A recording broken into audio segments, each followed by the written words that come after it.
Happy birthday dear पप्पा. पण त्याआधी हलके फुलके मिनी ब्लॉग मध्ये तुम्हा सर्वांचं स्वागत आहे.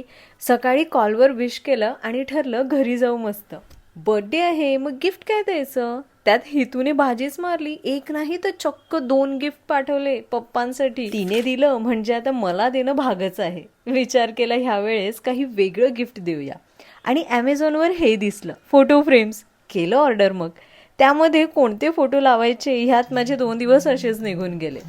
पण फायनली फोटो स्टुडिओमध्ये गेली आणि प्रिंट्स काढल्या. आता वॉच, वॉलेट, शर्ट असंही काही देता आलं असतं, पण सध्या गोष्टींमध्ये इमोशनली इन्व्हेस्ट व्हायला आवडतंय मला. आणि असं काहीसं चाललंय आमचं बर्थडे सेलिब्रेशन. गिफ्ट कसं वाटलं मला कॉमेंट करून सांगायला विसरू नका.